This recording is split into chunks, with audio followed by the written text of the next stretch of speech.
What is going on, everyone? Welcome back to TTP Sports. And looking after this Flyers game, really for the sake of this stream and everything, I'm not going to specifically, fully go over this Flyers game, even though we were all pumped coming into this, with the recent stretch, winning 7 out of 8 games. You win 2 very tough games against a very tough Washington Capitals squad. Before going into Wednesday's game. I know we talked about Wednesday's game after that, but they were a Washington team coming, into that game on a stretch of, I believe, 13-3-3. They were one of the best teams in the NHL in that stretch of time coming into that game against the Flyers, and the Flyers found a way to beat them in Philadelphia and also to beat them in Washington. So, and that's a very tough thing to do. Especially with, that little bit of time in between from the Thursday and the Friday. You got the Wednesday and the Saturday night game. And if you're thinking to yourself, because, Washington, with the way they played in Philadelphia on Wednesday, they were definitely going to come out a little bit tougher on Saturday night. And the Flyers, they found a way to get the job done. Carter Hart was spectacular. They find ways to score goals, even though Travis Konecny didn't extend his goal streak or, scoring any way whatsoever. Even though that was, more due to come down to a little bit of a halt. He's due for a little bit of a slump coming up here. You find goals from Wade Allison, all that stuff. Morgan Frost, he made a huge mistake, that led to some Capitals chances, but he managed to rebound during the course of the game. And still, you can't, credit Carter Hart enough for what happened in those 2 games against the Washington Capitals. Now, coming into this game against the Boston Bruins, well, the Boston Bruins are nowhere near close to what the Washington Capitals are. They are on a completely different type of level as a team. The Boston Bruins, they only have 1 regulation loss at TD Garden, their home arena. And that 1 loss came to a very good team, which is very surprising to say, the Seattle Kraken. They shut them out on their home turf, give them their first regulation loss. So, yeah, it is very difficult, especially this season, to beat the Boston Bruins on their home turf. With Montgomery as their head coach, that team is on a completely different level right now. David Pastrnak just constantly putting pucks into the back of the net. Patrice Bergeron, Brad Marchand being themselves. And just the depth for that team in Boston. Their defense, their goaltending, literally everything that can go possibly right for the Bruins team this year. It's going right. They're the best team in the NHL for a reason. And like I said, they're on a different type of echelon of, tiers of teams than looking at the Washington Capitals. This was going to be a tough game regardless, and especially if you're looking at the, Toronto Maple Leafs game a week and a half ago, where the Flyers got spanked by them. Toronto, I would also say they are a different type of class above the Washington Capitals. If you're looking at the NHL as a whole, there are, I would say, there are not that many, I would say, I wouldn't classify them as super teams. No, I would say elite teams. Teams that are just the elite of the elite, that are teams that, favorites to win the Stanley Cup and everything like that. There are very few of those teams. There are a lot of really good teams, and then you got you got elite teams, you got great teams, you got good teams, you get mediocre, then you get really bad. Flyers, they're in that, midst of bad to mediocre. If you're looking at the Boston Bruins, they are an elite team.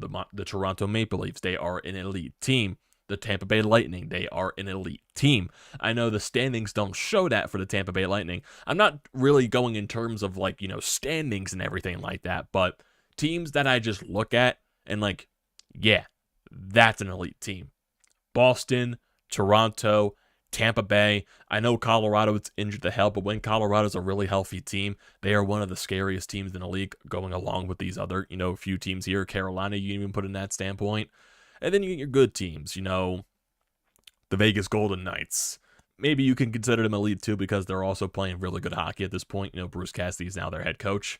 Who else? The, New Jersey Devils, a very young team. I wouldn't classify them as elite yet, but they definitely have a good future. Who else? The Winnipeg Jets. I'm not sure if I already brought them up. The Dallas Stars, they're a really good team, especially with the young talent that they have, Ottinger and all that stuff. So if you're looking at the Flyers just coming into this game, it was going to be a tough game to win entirely, especially, considering that Boston only has 1 regulation loss at home. I wouldn't say the Flyers played, even though if you look at the score from a standpoint, they lost 6-0. They got their asses spanked, and that was basically what the expectation was going to be going into this game. I mean, I would have liked to see some better effort, This is definitely, no, John Tortorella said it in the post-game press conference too. This is not on Carter Hart or the goaltenders at all, because Carter Hart does get pulled in this game in the second period halfway through. Sam Ersson comes into the, net. He does good for, going into that situation, but he also does allow a couple of goals there.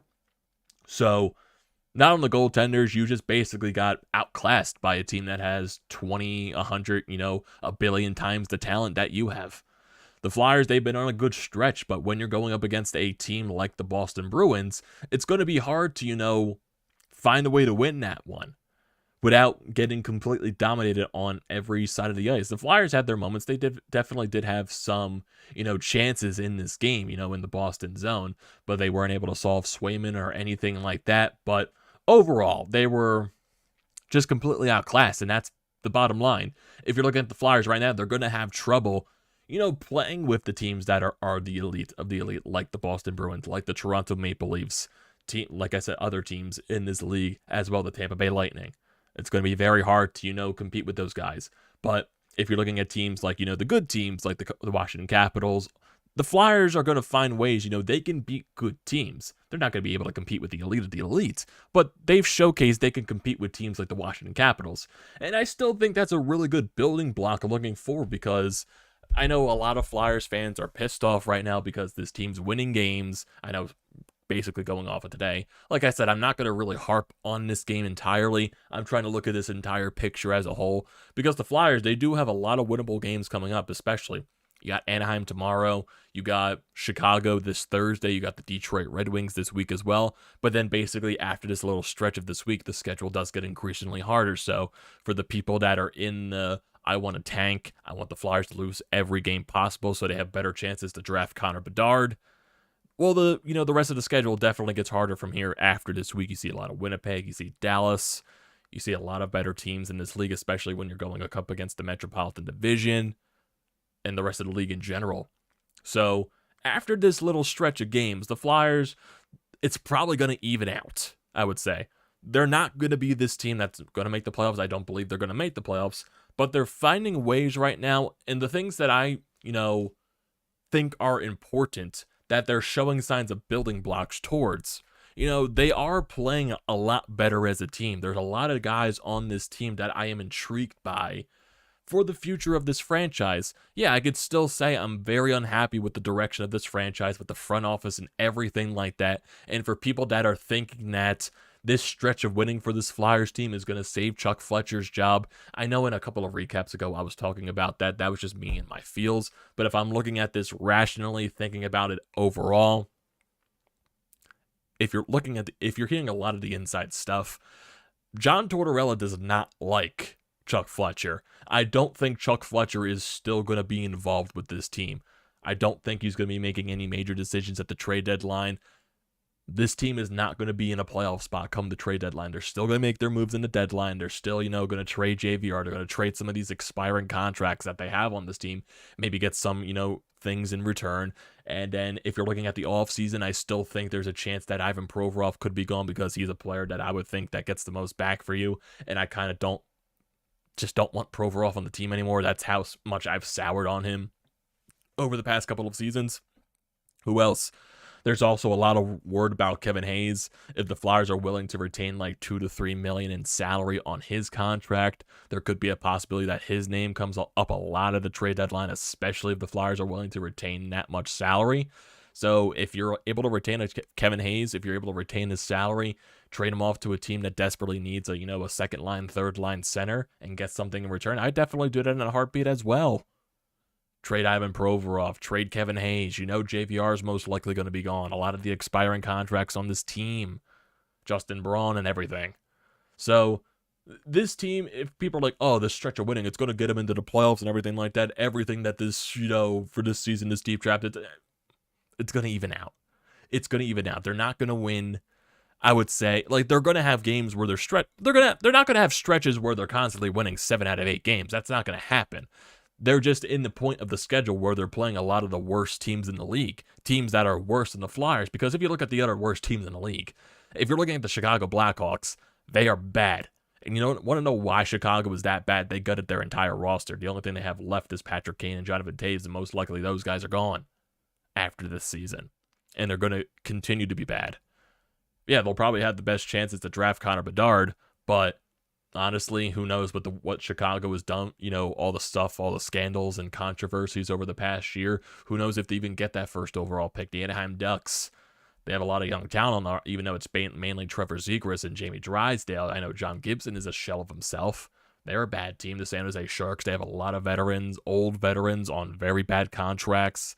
That team's bad. The Columbus Blue Jackets, they're injured to hell. If the Columbus Blue Jackets were, healthy, they'd be I wouldn't say a playoff team, but they'd probably be in the same boat as the Flyers are, I would say. Who else that are bad teams in this league? I'm trying to think. If you look at the standings overall, the Arizona Coyotes, they're the Arizona Coyotes. They're always going to be a team that's in the bottom parts of the league. Ottawa, Vancouver, Montreal, like these type of teams, like they're always going to be in the bottom parts of the league right now. Vancouver's going through a lot of stuff, possibly firing Bruce Boudreau. And there's a lot of rumors that, Rick Tocchet could be the next head coach of the Vancouver Canucks. So there's a lot of things to go on right here. Definitely. And if you're looking at the Flyers as a whole, they're the 9th worst team in the National Hockey League. And if you look at the schedule upcoming for this team, there's probably a couple of more wins in this upcoming stretch for them. Like I said, they got Anaheim tomorrow. They got Chicago on Thursday, Detroit on Saturday. But then when you go into next week, the schedule does get harder. They play Winnipeg on Sunday. They play the LA Kings on Tuesday. I know they beat LA earlier this season on their West Coast road trip after the new year, but still, LA is still a good team. The Minnesota Wild, the Winnipeg Jets again to end off January. Then you go into February. It gets harder from here. New York Islanders, Edmonton Oilers, Seattle, the Nashville Predators, Seattle Kraken 2 times in a row, Vancouver, Calgary, Edmonton, Montreal, Jersey. I know teams like Vancouver and Montreal aren't the teams to worry about, but the month of February is definitely a very hard month for this Flyers team, and there's probably a good amount of losses in this month. If you look at the month of March, you play the Rangers, Detroit, Tampa Bay, Carolina, Pittsburgh in that stretch, Vegas. I know you beat Buffalo earlier in the year, but you play Buffalo, Carolina, Florida, Minnesota, Detroit again, Montreal, Ottawa. Then you go into April, Buffalo again, Pittsburgh, St. Louis, Dallas, Islanders, Bruins again, Columbus, Chicago. The schedule does get, I know the last 2 games of the year are very easy pickings with Columbus and Chicago, but I think everything in the end is going to even out. I still think the Flyers are at best the 7th, 8th, 9th worst team in the league.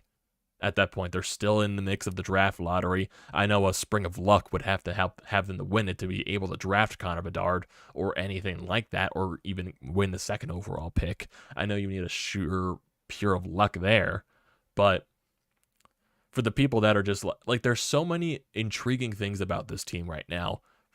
Just in terms of certain players, Travis Konecny with the way he's been playing. I know he hasn't, surpassed the 24 goal total. Still has 24 goals on the season, 46 points. He's been fantastic this year.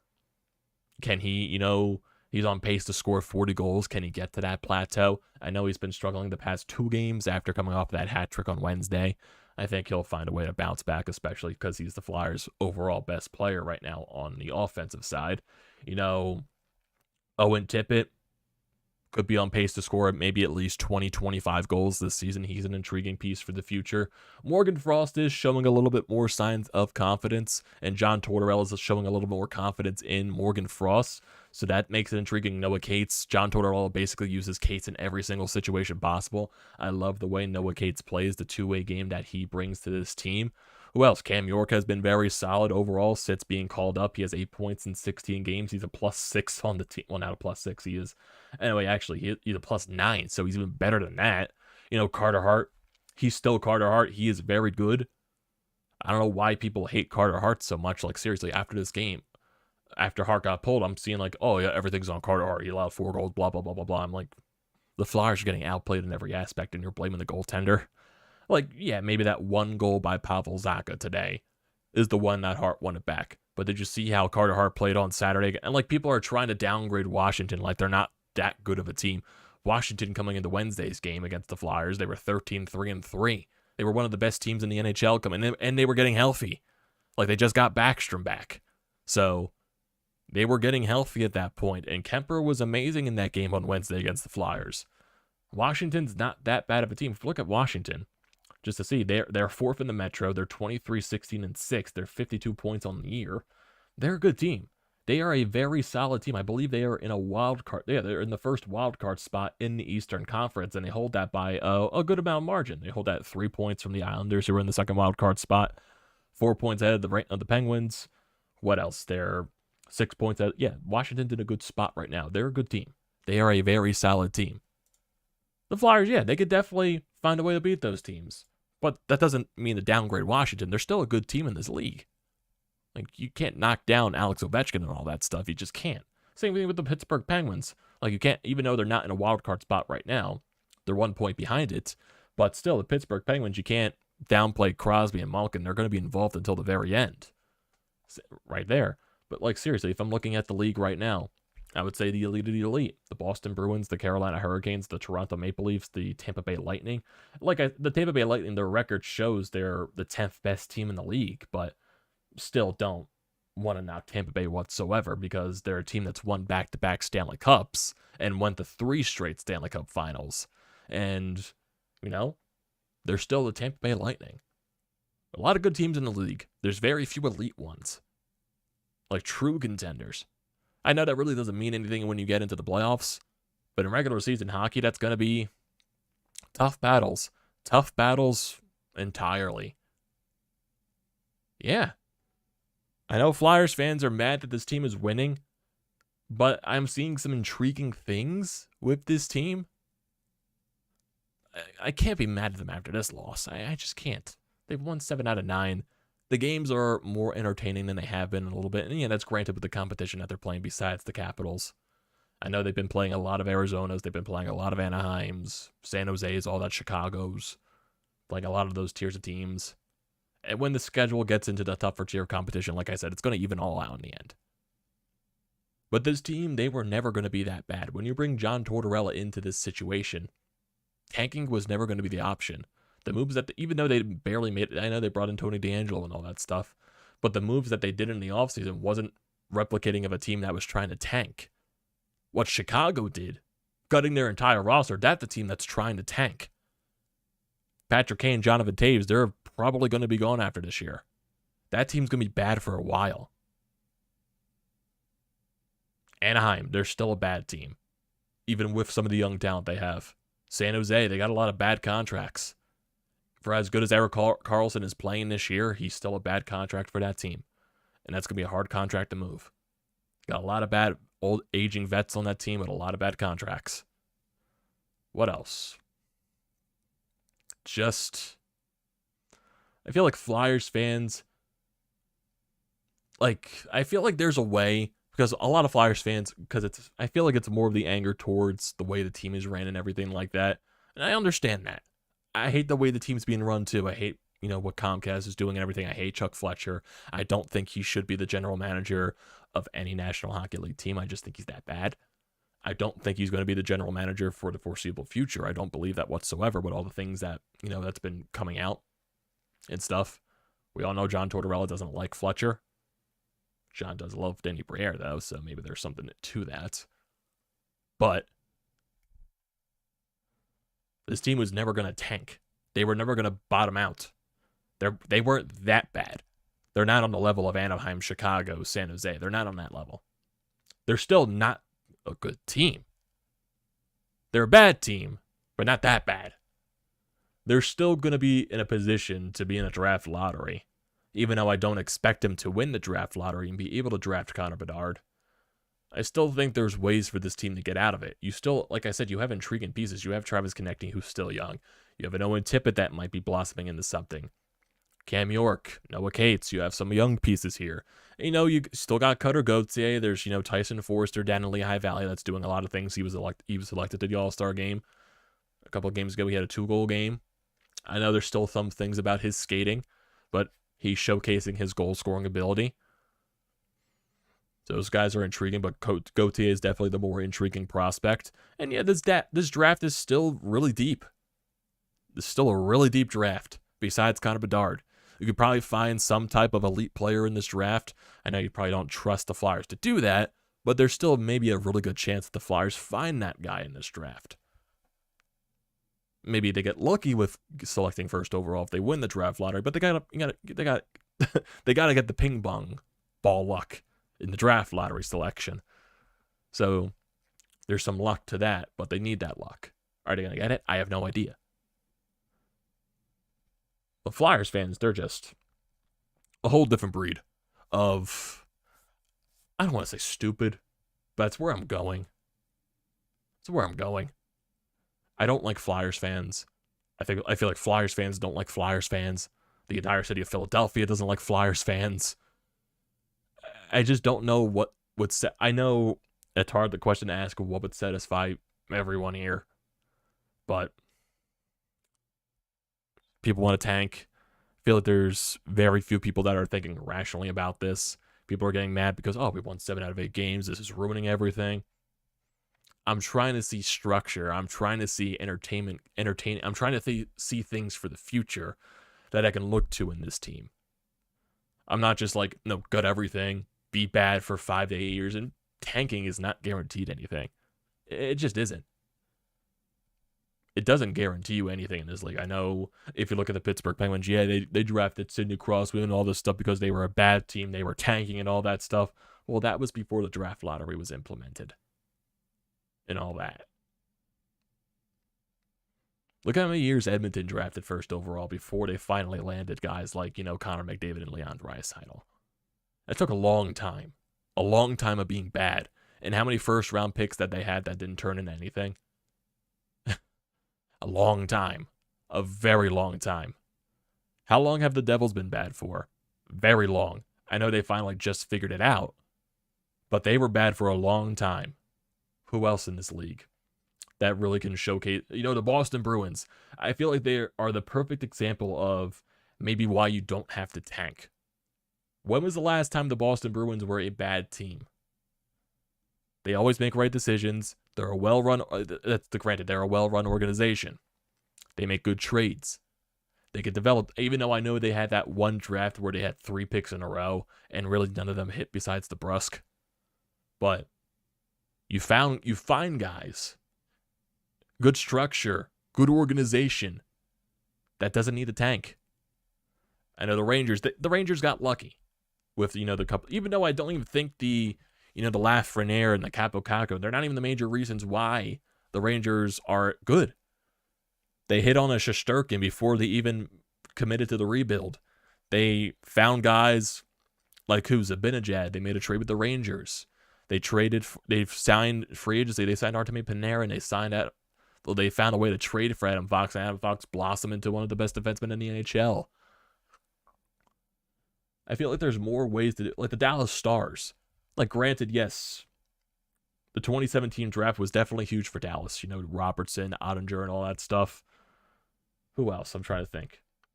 In terms of, like, tanking.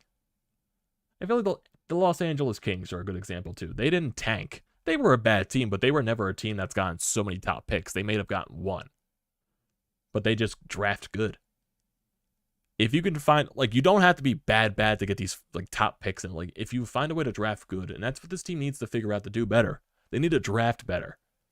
That's the one thing. Doesn't matter where you are in the draft. Find ways to draft better and develop better. That's the one thing this team needs to figure out, too. They got to find a way to develop better. That's probably their biggest issue. But I don't know. I'm happy with what this team has done over this stretch. It's definitely been more entertaining. I know a lot of Flyers fans hate it. There's some that, understand the situation, but there's, people that are just thinking irrationally and just want this team to lose every single game. I feel like it's just because of the Connor Bedard name, even though he's absolutely fantastic and I want him. I feel like that's just the entire case. But there's a lot of more things you can get into in that standpoint. But I think that's where we're going to end it off here, everyone.